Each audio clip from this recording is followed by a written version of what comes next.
The fishing news is brought to you by Intellux Marine Paint, Maxima Fishing Line, and Okuma.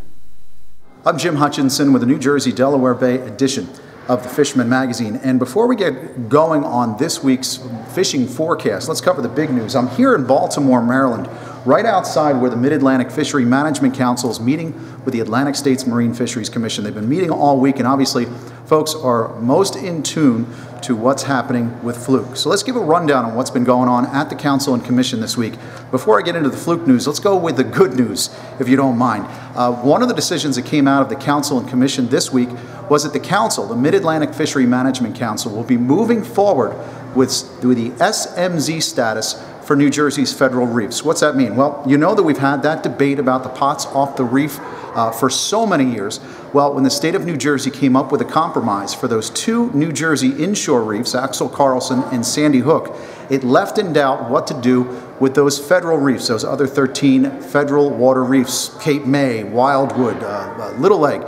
Well, what's happening now is the council's moving forward to put forth a plan through NOAA Fisheries to get approved that would eliminate all that fixed gear on those federal reefs. Now, this is going to be, it's been a long process already, so it's going to continue through to 2018. Hopefully by that time, hopefully by 2018, all the reefs, all those other reefs in New Jersey off the federal waters outside of 3 miles will be removed. The fixed gear will be ultimately removed, and hopefully at that time we can start getting back that federal money to go towards developing, maintaining, and creating new federal reefs. Now, let's go to the fluke side, because those things are not so good. A packed house today, a very, very long meeting on Wednesday. Here are the New Jersey options. 3 at 18, 81 days, 2 at 19, 88 days, on up to 107 days. Now, the 2 at 19 would be that shared region in Connecticut and New York again. These are all options that are going to be put forth by these fisheries managers. We will get the final options next week for you folks in Delaware. You're looking at anything from 4 at 16 on up to 4 at 19 inches. What we're doing now is we're waiting for one additional option that's coming from New York that's supposed to be inserted into this document by Monday. All right, that's going to include that every state except North Carolina goes up 1 inch in size, keeps a 4-fish bag limit, but it also allows New Jersey to create that separate restriction along the Delaware Bay region.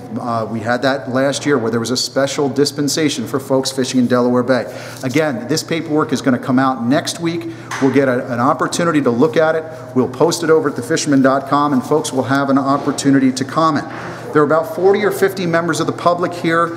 Eddie Yates, Jeff Gutman, Robin Scott, Bobby Bogan were just some of the New Jersey industry representatives who spoke here on behalf of the anglers. Folks at the RFA, JCAA were also there getting on record talking about how ridiculous these new size limits are going to be. Also, Congressman Frank Pallone was here as well, speaking on the economic impact while urging the Council, Commission, and NOAA to remain status quo until a new benchmark assessment on summer flounder is coordinated. Now, what we found out this week at the Mid-Atlantic Fishery Management Council, NOAA says no benchmark assessment is really on the docket. They said maybe 2018, but they weren't for sure. So basically what this does, it leaves us with asking a question: do we have a hero? Is there a hero? And is Congressman Pallone the guy who's going to be able to get it done? Pallone and Senator Menendez and Booker in New Jersey, can they get it?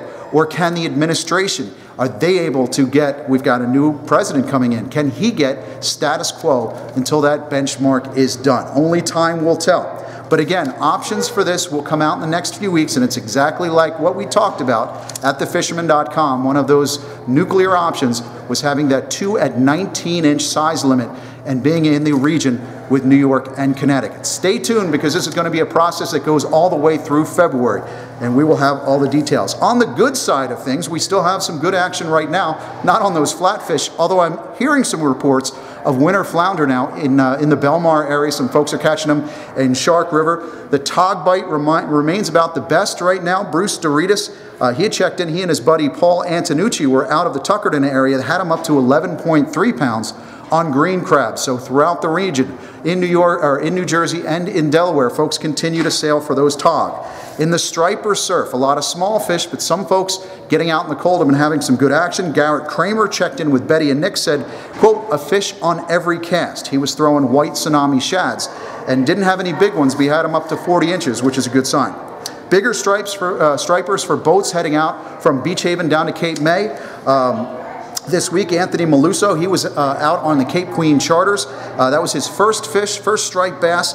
Anthony was owner of Nino's down there in Wildwood. But again, folks on the Cape Queen said it was hide and seek. Some days they're on, some days they're off. A lot of working for it. We found out the same thing from the folks in Delaware, too. They had that 62-pounder waiting a couple of weeks ago.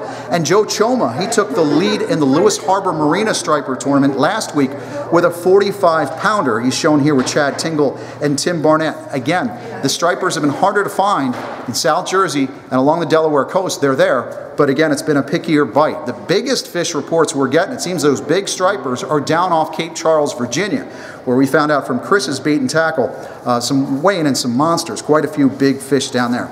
Another interesting item we found out of Delaware over the weekend, some folks fishing out of Poor Man's Canyon had some swordfish, had a couple of them, brought one in for the grill. So that's good to find out. And of course, don't forget, not so far offshore as Poor Man's, but if you're heading offshore in New Jersey this week, many of the boats, including the Big Jamaica, sailing offshore to take advantage of that offshore black sea bass bite, and in addition to those humpback sea bass, getting quite a few hubcap-sized porgies as well. Don't forget, in addition to the black sea bass closure along the coast at the end of the month, you'll also lose that opportunity to target striped bass in New Jersey in the Back Bay as of December 31st. So if you have a warm water idea, get out there with plastics right now. It's one of the ways I cheated this week and found quite a few stripers. Listen, we've got more details on this situation with the Mid-Atlantic Fishery Management Council and Fluke. It's not finalized just yet, but more options are going to come next week. I'm sure I'll have an update for you. And as those updates come in, make sure you're checking back regularly over at thefisherman.com. The fishing news is brought to you by Intellux Marine Paint, Maxima Fishing Line, and Okuma.